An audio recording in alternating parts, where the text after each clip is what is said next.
Il est 20h, vous regardez la télévision Futur Média. Madame, monsieur, bonsoir. C'est un plaisir de vous retrouver. Voici tout de suite les titres de cette principale édition. Le chef de l'État décrète un deuil national de 3 jours en hommage aux victimes de l'incendie de Médina Gounass. Macky Sall s'est rendu sur le lieu du drame ce vendredi.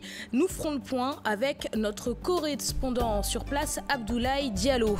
Une vingtaine de morts, plus de 80 blessés, alors que l'incendie du Daka de Médina Gounass continue d'alimenter les débats. Un nouvel incendie frappe cette fois le forail de Djamegun. Contrairement au Daka, aucune perte en vie humaine n'a été déclarée. Sur place, les éleveurs parlent d'incendie volontaire. Les dégâts matériels s'élèvent, selon eux, à plusieurs millions de francs CFA. L'actualité de ce vendredi 14 avril, c'est aussi la célébration du Vendredi Saint par les chrétiens du monde entier. Une date qui célèbre la passion du Seigneur et qui commémore la crucifixion du Christ. Dans ce journal, zoom également sur la traditionnelle dégustation d'une galare au Sénégal. Nous irons à Saint-Louis où, comme dans le reste du pays, de nombreuses familles chrétiennes ont servi ce plat à leurs voisins musulmans. Dans le département de Tivaouane, les populations de la commune de Pire ont manifesté ce vendredi. À l'origine de leur mécontentement, l'absence de structures sanitaires et l'absence d'eau potable dans la localité. 22 villages ont pris part à la manifestation. Dans cette édition, la parole également aux populations de Djamalaï dans la banlieue dakaroise. Ces dernières se plaignent de la poussière qui envahit leur quartier. La cause, selon eux, les chantiers de la voie de contournement. Ce soir, l'invité du 20h est monsieur Patrice Fonladossa, président du MEDEF International Afrique. Son entretien avec Mamoudou Ibra Kane que vous pourrez suivre juste après cette édition. Voilà pour les titres. Restez avec nous. Le développement, c'est dans une poignée de secondes.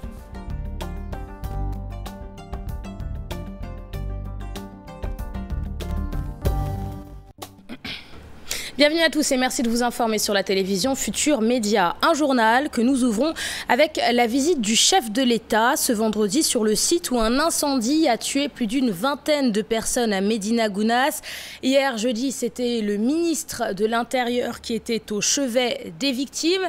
Pour en parler, nous sommes en ligne avec notre correspondant dans la région de Kolda, Abdoulaye Diallo. Abdoulaye, bonsoir. Alors oui, bonsoir. Abdoulaye Diallo, 48 heures après ce grave incendie au Daka de Médina Gounass, qu'est-ce qu'on peut retenir de la visite du chef de l'État?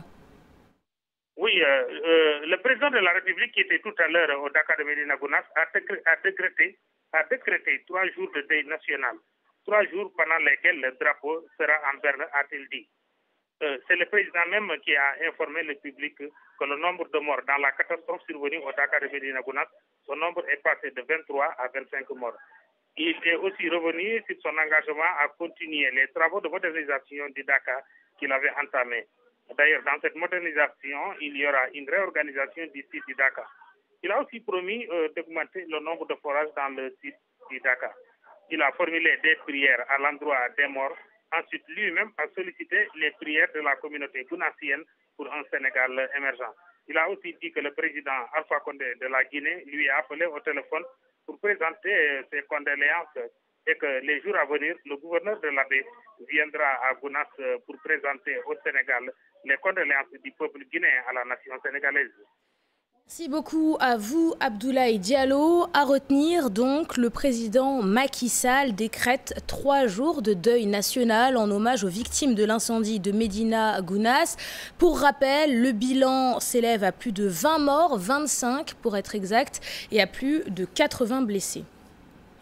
Prise en charge des grands brûlés au Sénégal. 2 jours après l'incendie de Médina Gounass, le colonel Massamba Diop juge la situation préoccupante. D'après l'ancien directeur de l'hôpital principal de Dakar, le Sénégal manque de structures pour soigner les blessés. Selon lui, l'hôpital principal est le seul à pouvoir accueillir les grands brûlés et les places sont limitées. Je vous propose de l'écouter. Ces propos sont recueillis par Fatou Bintou Conté. Sur plus de 10 millions d'habitants, nous sommes 14 millions aujourd'hui pratiquement, d'après ce qu'on dit.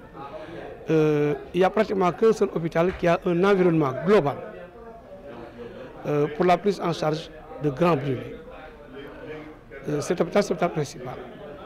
Les autres hôpitaux, tant bien que mal, font des résultats avec les moyens dont ils disposent. Mais pour parler de la suffisance des moyens en termes de quantité, de structures habiles à le réaliser, sur le plan de la qualité des hommes et des femmes qui assurent cette prise en charge, et sur le plan des équipements biomédicaux qui assurent cette prise en charge, il est évident qu'il y a encore beaucoup d'efforts à faire. Et puis réaction à présent du directeur général de l'Office des forages suite à la polémique autour de l'approvisionnement en eau lors du Dakar de Médina Gounass. D'après Lansama Gagny Sakho, la structure a bel et bien rempli sa mission, celle d'installer un forage à Médina Gounass. Il ajoute que des camions-citernes ont également été mis à la disposition des pompiers. Écoutons-le, ses propos sont recueillis par Dissa Prera. C'est que la mission de l'Office des forages ruraux, comme on le fait pour toutes les cérémonies religieuses, Toumba, Porokhane, Yassane, comme Tiawan, c'est de nous assurer que quand les populations se déplacent pour de telles cérémonies, que l'approvisionnement en eau de ces populations pendant ces cérémonies est assuré. Je pense que c'est très important qu'on précise ça. C'est de nous assurer que l'approvisionnement en eau de ces populations pendant ces cérémonies est assuré de façon efficiente. Par contre, ce qui s'est passé à Médina Gounass, c'est un incendie qui est arrivé. Incendie qui n'était pas, on ne peut pas prévoir ça. Et malheureusement, cet incendie a eu lieu au niveau du Dakar où il y avait le forage. Naturellement, quand le forage est là, l'incendie est au niveau du Dakar, on ne peut pas accéder au forage. Dieu merci, on avait à quelques kilomètres du forage un autre forage avec une potence qui a permis aux sapeurs-pompiers et à l'Office des forages ruraux d'arriver à circonscrire très rapidement ce problème d'approvisionnement en eau potable. Ce sont là les faits. Et malheureusement, je le dis bien, nous sommes dans un pays où tout ce qui arrive devient politisé. Et c'est vraiment dommage qu'on en arrive à des situations comme ça. 48 heures après l'incendie de Médina Gounass, le forail de Diamegun prend feu. Une quantité importante de foin est partie en fumée ce vendredi. Pour les éleveurs, cet incendie a été déclenché de manière volontaire. D'après eux, les dégâts matériels s'élèvent à plusieurs millions de francs CFA. Écoutons l'un d'entre eux. Ses propos sont recueillis par Salif Sow. C'est l'œuvre d'un bandit pyromane. Chaque année, c'est le même scénario. Nous qui travaillons ici, vous savez très bien qu'on ne peut pas mettre le feu sur les lieux. Tout est parti de là, on a voulu éteindre le feu ici et subitement, on voit de l'autre côté de la fumée. Je vous assure que c'est l'œuvre d'un pyromane. Nous avons perdu beaucoup de millions ici avec cet incendie. Tout notre stock de foin est réduit en cendres. Et bizarrement, nous avions l'habitude d'avoir ces genres d'incendies la nuit, mais cette fois-ci, c'est en plein jour. Vendredi 14 avril 2017, une date importante pour la communauté chrétienne qui célèbre la Passion du Seigneur et commémore la crucifixion de Jésus. Jour de jeûne, d'abstinence et de prière, le vendredi saint commémore les souffrances endurées par Jésus. Pape Faraning et Younous Diatta. Prière, recueillement dans les églises après 40 jours d'abstinence et de pénitence. Les fidèles catholiques se remémorent le sacrifice de Jésus-Christ pour l'humanité en donnant sa vie sur la croix. Le vendredi saint, c'est un temps de remémoration. On se souvient de la passion du Christ, le Christ qui est mort, ressuscité pour nous sauver, pour sauver l'humanité. Donc c'est un temps fort pour nous chrétiens. Parce que ça nous rappelle ce que le Christ a fait pour nous. Nous commémorons la mort de notre Seigneur Jésus-Christ, qui est mort sur la croix il y a 2017 ans à Jérusalem, à Golgotha, à 15 heures. Il est mort pour les péchés du monde entier, voilà, que ce soit chrétien ou pas chrétien, il est mort pour tous. Et le vendredi saint, c'est un grand jour parce qu'il nous rappelle la mort du Christ sur la croix. C'est un jour de jeûne et de pénitence et tous les fidèles du Christ sont invités à vivre profondément cette journée. Le vendredi saint, l'essence même de la religion du christianisme, un jour important pour les fidèles. C'est le sens de notre foi même chrétienne catholique, parce que la mort et la résurrection de Jésus-Christ est le point central vraiment de notre foi chrétienne, parce que c'est à partir de cet acte d'amour qui nous a vraiment délivrés du péché. C'est le fondement de notre foi chrétienne. Le Christ est mort et ressuscité pour nous sauver. C'est le fondement de notre foi chrétienne.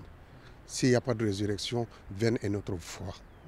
Ce dernier jour du carême est aussi une occasion de prière pour un monde meilleur. La prière que je formule, parce que je me dis que si le Christ a fait ce grand sacrifice, c'est pour que nous vivions en paix. Nous faisons une grande prière universelle. Nous prions pour tout le monde. Dimanche, c'est la Pâque. Les fidèles catholiques célèbrent aussi la résurrection du Christ. Au Sénégal, la fin du carême s'accompagne avec la dégustation d'une galare, un plat à base de mil, de pâte d'arachide et de bouillie.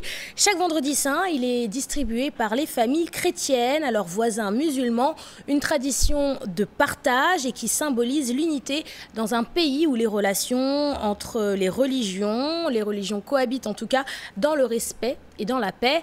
À Saint-Louis, Ousseynou Diop et Habib Seck étaient invités chez une famille chrétienne. On suit leur reportage. Chez la famille Ndione, à Saint-Louis, après 40 jours de carême, place au Ngalar. À quelques heures de la fin du carême, la fatigue et la souffrance se dissipent petit à petit et ses voix douces chantent et remercient le Seigneur.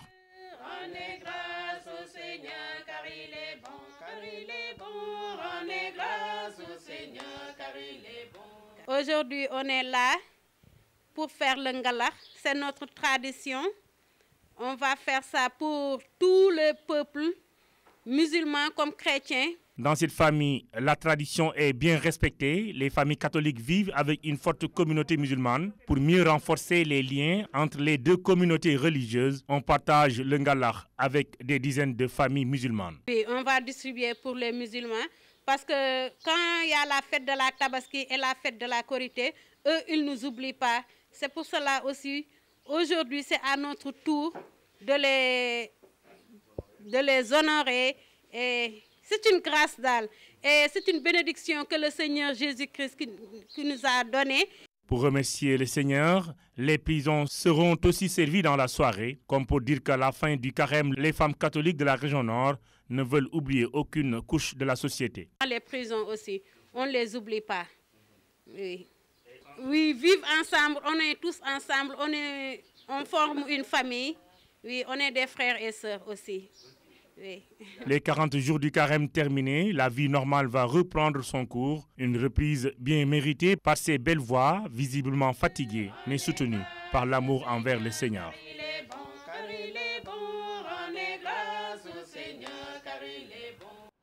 Voilà, et bon vendredi saint à tous les chrétiens qui nous suivent en ce moment.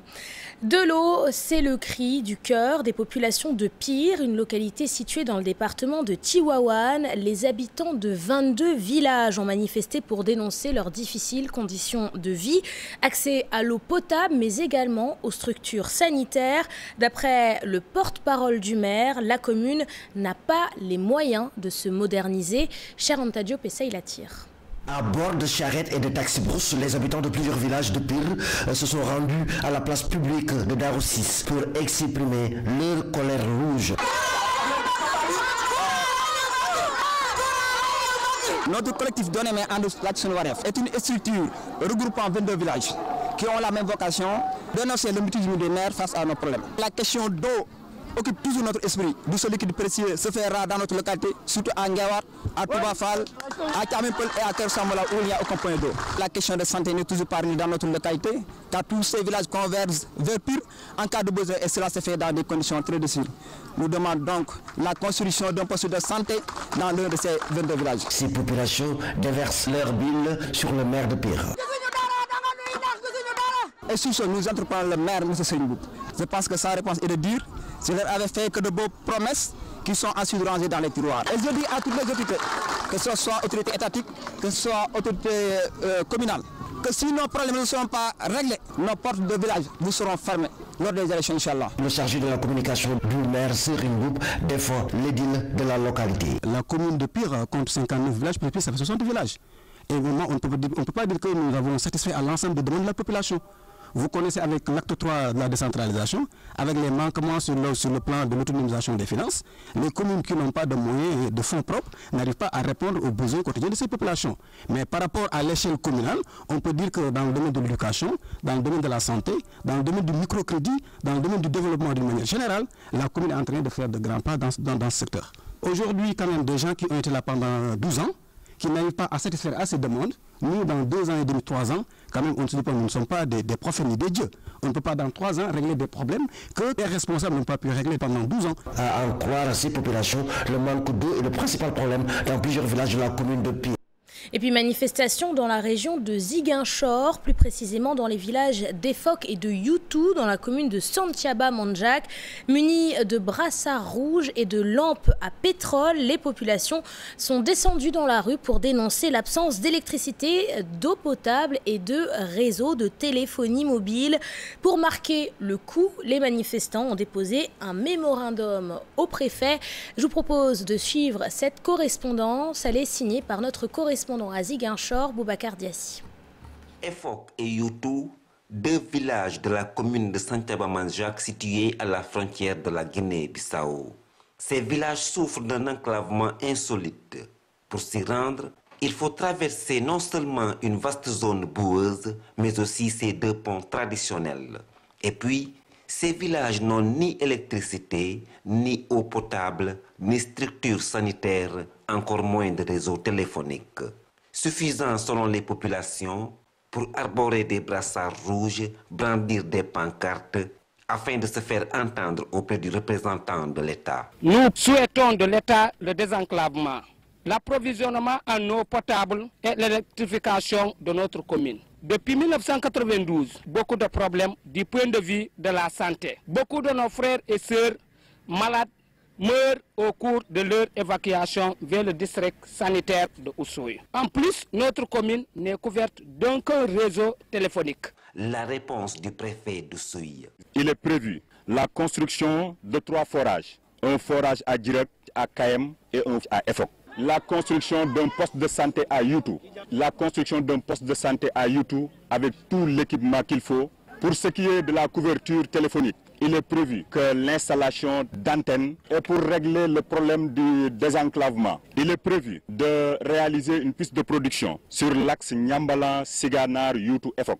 Une autre piste de production sur l'axe Kabrous, Boudjedjet, Djirak, KM. Une autre piste de production qui va partir du parc national de Basse-Casamance et qui va passer par Santhiaba-Manjak, Djirak et Boudjedjet. Mais ces populations estiment que leur inquiétude reste intacte, puisqu'aucune date précise n'a été avancée pour l'exécution de ces promesses.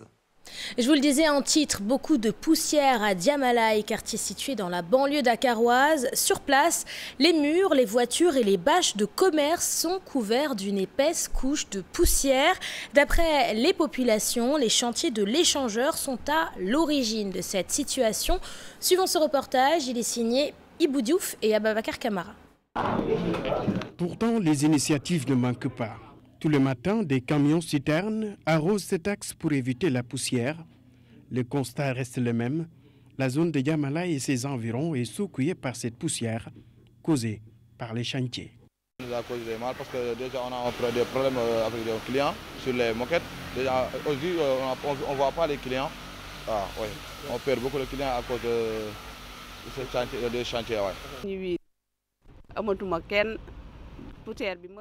Comme vous le savez, cette poussière nous complique la tâche. Ces habits que nous vendons se salissent très vite. Pour ces riverains, l'urgence est de trouver des moyens pour faire face à la poussière, même si d'autres minimisent. Moi, je suis cordonnier. Je suis obligé de trouver ce masque pour me protéger de la poussière, car on n'a pas le choix. C'est là où on gagne notre pain. Avec cet échangeur qui va non seulement moderniser l'environnement, la ville, rendre plus accessible le bord de mer et puis désengorger le quartier. Je ne sais pas moi, Tokyo ou Paris, un échangeur. Un peu de poussière, ça fera un peu de mal. Les populations se félicitent de cette infrastructure qui sort de terre, mais estiment que la poussière reste un casse-tête. Les Wolofs disent que akara, dangay ñeme kaani. waaw kon boog bu ñu bëggee mel ni je ne sais pas moi Tokyo wala Paris nañ am ay échangeurs. Un peu de poussière ça fait pas trop, ça fera un peu de mal, un tout petit peu de mal, mais jar na ko. La poussière issue de ces chantiers n'épargne pas ces murs qui du coup changent de couleur, ces zincs aussi. Mais après tout le monde va qu'à ses occupations. Allez, on passe à la politique avec les élections législatives. Depuis Paris, l'ancien président Abdoulaye Wade déclare que rien ne l'empêche d'être à la tête de la liste nationale de l'opposition. Une déclaration du secrétaire général du Parti démocratique sénégalais qui fait réagir à 3 mois des élections législatives. D'après l'analyste politique Yorodia, il faut s'attendre à tout avec Abdoulaye Wade. Autre avis, celui de Mamadou Sy Albert, également expert en questions politiques. Selon lui, l'ancien chef d'État constitue un dernier recours à une opposition qui continue à se chercher. Alassane Ba et Younous Diatta. L'ancien chef de l'État et secrétaire général du Parti démocratique sénégalais n'écarte pas cette hypothèse. Diriger la liste nationale de l'opposition. D'opposition au régime du président Macky Sall, l'opposition n'a pas encore retrouvé son unité. Elle est éclatée. Et malheureusement pour l'opposition, il faut le dire, aucun parti n'émerge en tant que force politique majeure capable d'unifier l'ensemble de l'opposition. Ni le PDS, ni le Rewmi, encore moins les autres courants de la gauche ou de la société civile ne parviennent à émerger. Donc Abdoulaye Wade, c'est à la limite le recours pour l'opposition. Il incarne la défaite, il incarne le sentiment de vengeance et la déception par rapport à son ancien élève. Impossible n'est pas Wade, même avec son âge, de la vie de Yorodia. Abdoulaye Wade a une grande qualité pour un homme politique, c'est un peu son obstination. Abdoulaye Wade s'est obstiné, il a fait 26 ans d'opposition, mais pour arriver au pouvoir, c'était sa première obsession. Toutefois, il aura à régler 2 questions au niveau de l'opposition qui se cherche encore. Ça va régler, à mon avis, les querelles d'ego et de leadership au sein de l'opposition. Personne ne peut douter de la légitimité d'Abdoulaye Wade. Tous les opposants vont accepter naturellement de se mettre derrière Abdoulaye Wade. Et à mon avis, si c'est le cas d'un autre, ce n'est pas aussi évident que les gens puissent l'accepter. Est-ce que les Sénégalais sont préparés à ce type de retour? Ça veut dire simplement que est-ce qu'ils ne devraient pas faire comme Amadou Mokhtar Mbow, pour prendre l'exemple, c'est-à-dire être la personne morale et ne pas prendre d'engagement politique. S'ils franchissent ce pas, est-ce que les Sénégalais vont adhérer? Est-ce qu'ils ne vont pas se dire qu'il revient parce que c'est son fils, il revient parce qu'il veut se venger contre Macky, il revient parce qu'il aime trop le pouvoir? Est-ce que si jamais il dirige une liste et que la liste est sanctionnée négativement, mais c'est le PDS qui risque de voler en lambeaux. L'avenir politique de Karim Wade également en jeu. Son rapprochement avec Idriss Seck fait partie aussi de ce projet. C'est quoi le schéma clair chez Abdoulaye Wade? Aller aux législatives, avoir la majorité et faire un bon deal pour que son fils, qui a déjà été gracié, puisse être amnistié par la majorité si l'opposition a la majorité à l'Assemblée nationale. Moi, je pense qu'il faut le prendre très au sérieux parce qu'avec Abdoulaye Wade, tout est inédit. Abdoulaye Wade ne peut plus être président de la République, mais Abdoulaye Wade peut faire perdre. Et il va peser de tout son poids sur sa capacité à faire perdre pour mieux négocier l'avenir politique de son fils. Abdoulaye Wade est attendu à Dakar avant l'ouverture de la campagne électorale. Confédération nationale des travailleurs du Sénégal. Le secrétaire général de la CNTS est actuellement en tournée dans le nord du pays. Mody Guiro a rencontré les travailleurs des agro-industries. Il exige la révision de la convention agricole qu'il qualifie d'obsolète. À quelques jours des élections de représentativité syndicale, l'actuel secrétaire général de la CNTS assure, il se dit confiant. Ousseynou Diop et Habib Seck à Saint-Louis. La CNTS est un baobab qui est enraciné, n'est-ce pas, et qui est maintenu par ses racines très puissantes. Et ces racines, ce sont les bases. Et le fait d'être en contact, c'est le travail à la base, qui est un travail constant, qui n'attend pas seulement ces élections, pour maintenir donc notre capacité de mobilisation ou d'organisation. Lors des dernières élections, nous étions à 80 et quelques organisations. Aujourd'hui, nous dépensons les 5 organisations affiliées à la CNTS. Donc le travail de massification, c'est cela qui fait notre force. L'organisation, la massification et la formation. Faire en sorte que les jeunes qui émergent, les femmes, puissent avoir également leur place et leur autonomie. Et au cœur de tout cela, l'éducation et la formation. Voilà ce que nous continuerons de faire, la prise en charge de leurs préoccupations et des revendications sectorielles qui se font tout le temps et qui se font connaître tout le temps au niveau des bases. Maintenant, les questions que nous allons mettre devant le plateau, nous allons en débattre quand nous allons réellement ouvrir la campagne. C'est un malentendu. Le ministre du Commerce minimise la polémique selon laquelle 5 commerçants ont été sélectionnés pour approvisionner le marché en oignons locaux, alors que plusieurs vendeurs annonçaient une plainte pour dénoncer un certain favoritisme. Alioune Sarr assure que personne n'est favorisé. D'après le ministre, le marché est ouvert à tous les commerçants qui sont en règle. Ce vendredi, le ministre du Commerce était au marché d'oignons de Cambérène et de Tiaroy. Écoutons-le, ses propos sont recueillis par Salif Sow. Il y avait un malentendu, puisque d'abord, dans un premier temps, c'était plus de 13 commerçants. Ensuite, je les ai surtout dit que ce comité de commercialisation de l'oignon est ouvert d'abord aux étrangers, puisque j'ai envoyé une mission à l'étranger, en Côte d'Ivoire et au Gabon, pour justement exporter l'oignon sénégalais, mais c'est ouvert à tout Sénégalais qui en a les capacités et qui respecte les chartes de ce comité. La première charte, d'abord, respecter l'obligation de la lettre de voiture, qui permet de savoir qui achète, à quel prix elle achète, où il achète. Ça permet donc de tracer ce qui se fait. Et je suis heureux de constater justement qu'à la suite de cette rencontre, eux-mêmes ils sont engagés, comme je l'ai dit tout à l'heure, à acheter plus de 300 tonnes par semaine. Donc il faut vraiment s'en féliciter et savoir que tout cela est derrière nous.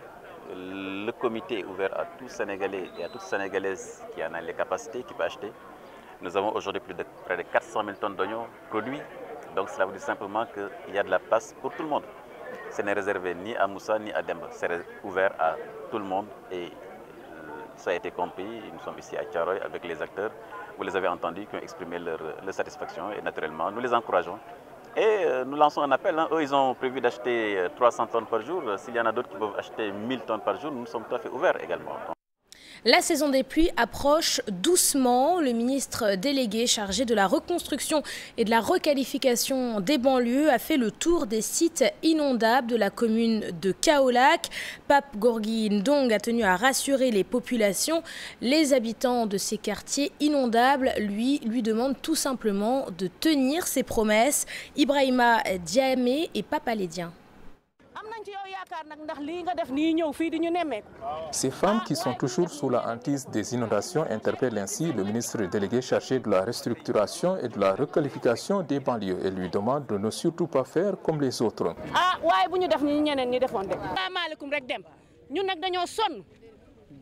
Pape Gorgui Ndong, en compagnie des autorités administratives de la région, ont fait le tour des sites inondables pour constater ce qui est en train d'être fait en perspective de l'hivernage prochain.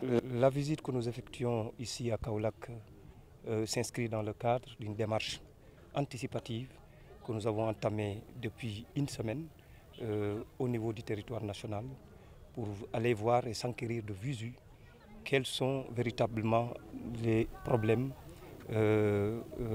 confrontés par les populations par rapport aux inondations. Au moins 8 sites ont été visités par le ministre et sa délégation. L'essentiel pour nous maintenant, c'est de venir d'ici l'hivernage, à travers la matrice d'action prioritaire avec le comité de gestion des inondations,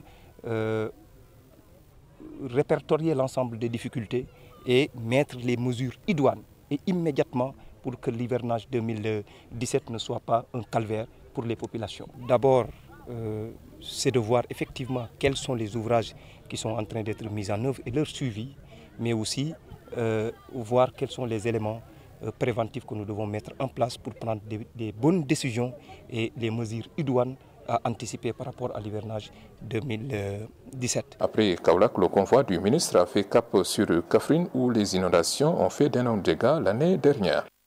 Gamou annuel de Taïba Niassène, le ministre de l'Éducation nationale annonce la construction de 64 daras modernes. La pose de la première pierre a été effectuée en présence du khalife de Médina Baye. Coût du projet, 10 milliards de francs CFA.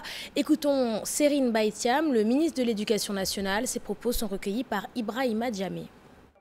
Nous sommes venus aujourd'hui ici à Taïba Niassène à l'occasion du Gamou annuel qui s'y déroule, lancer le projet PAMOD, notamment la construction des 64 daras modernes dans le cadre du PAMOD.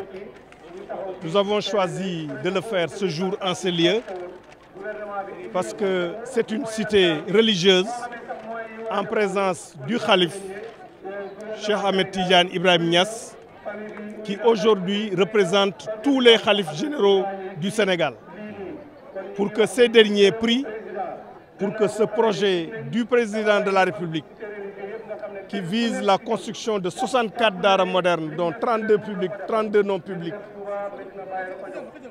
dans cette région du Sénégal, puisse connaître un succès. Et nous avons attendu le début des travaux pour procéder à la pose de la première pierre. Ce projet est un projet important pour l'intégration de l'enseignement arabo-islamique dans le système éducatif de notre pays. C'est un projet de 10 milliards de francs CFA financé par l'État du Sénégal et par la Banque islamique de développement.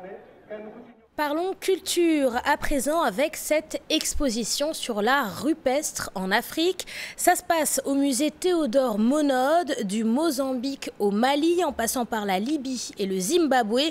Les visiteurs peuvent découvrir un art réalisé par l'homme sur des rochers. Un voyage dans le temps que vous proposent Aïssa Toupaï et Diafaraba. De grandes et larges fresques, gravures, peintures de l'époque préhistorique, que Salou Nyong a reproduit pour faire revivre l'art rupestre africain. Le Premier ministre a été très inspiré d'amener dans ses voyages des artistes qui copiaient ses travaux. Essentiellement, il y a parti avec des femmes, essentiellement c'est des femmes qui ont repris cette forme d'art et qui ont exposé ça. Et maintenant, avec les nouvelles technologies, maintenant, ils l'ont pris, ça a été imprimé sur de grandes bâches. Il y met une touche personnelle. Pendant 2 mois, 1 mois et quelques jours, et j'ai travaillé avec cette forme d'art. Et c'est très intéressant et c'est très inspirant. Ce que vous voyez ici, c'est des copies d'artistes aussi, que nous avons aussi remodelé. On s'est imprégné et on s'est exprimé. Jonathan, touriste allemand, découvre le savoir-faire sénégalais en matière d'art rupestre. Cette exposition m'apaise et je sens une certaine harmonie quand je regarde ces belles œuvres. J'ai l'habitude de visiter les musées et je me suis toujours intéressé à l'art universel et la façon dont les artistes opèrent. Art rupestre, du latin rupes qui signifie roche, et l'expression des réalisations faites par l'homme sur des roches, à ne surtout pas confondre avec l'art pariétal. En sport, zoom sur l'ASC Samine. Seule équipe du département de Goudomp a joué en National 2. Pourtant, le staff rencontre régulièrement des difficultés, notamment pour la prise en charge des joueurs lors de déplacements sportifs. Pour les dirigeants du club, le conseil départemental ne joue pas correctement son rôle, contrairement à celui de Céziou qui, lui, subventionne ces 2 équipes. Écoutons le dirigeant de l'ASC Samine au micro de nos correspondants Bakary Conté et Salah Samb. C'est l'équipe qui englobe toute la communauté, en tout cas tout le Balantakunda, tout le département de Goudomp. Nous avons qu'une seule équipe qui évolue à ce niveau de la compétition, c'est l'ASC Samine. Mais malheureusement, pour l'instant, on n'a pas vraiment, en tout cas, d'aide à l'endroit des autorités. Sinon, c'est le maire de Yaran, M. Ousmane Mansali, qui nous accompagne de temps en temps en nous mettant son véhicule et le maire de Mangaroungo également qui met aussi son véhicule à la disposition en tout cas de l'équipe pour pouvoir vraiment effectuer leur sortie. En dehors de ça, jusqu'à présent, on n'a vu en tout cas personne, ni le conseil départemental, parce que du côté de Sédhiou, il y a deux équipes qui évoluent au même niveau que nous. Il s'agit de l'ICAS de Sédhiou et la ASC Réalité Cito de Marsassoum. Mais nous avons constaté qu'à Sédhiou, le conseil départemental, le président du conseil départemental a donné 1 million à l'ASC, à ICAS de Sédhiou, et à 700 000 francs, il a remis 700 000 francs également à Réalité Cito de Marsassoum. Nous évoluons dans les mêmes compétitions et nous ici au département de Goudomp, jusqu'à présent on n'a vu personne. Nous avons même adressé une correspondance à l'endroit de monsieur le président du conseil départemental. Malheureusement jusqu'à présent il n'a pas réagi. C'est la fin de cette édition, merci de l'avoir suivi, merci de votre fidélité. Je vous souhaite un excellent début de week-end. Je vous donne rendez-vous demain à 20h pour le journal du soir. Votre soirée sur la télévision Futur Média continue avec Bouba qui assure la permanence. Bonsoir Bouba. Bonsoir Léa et merci pour le journal. Le point final, vous le savez, c'est l'invité qui arrive juste après le jingle.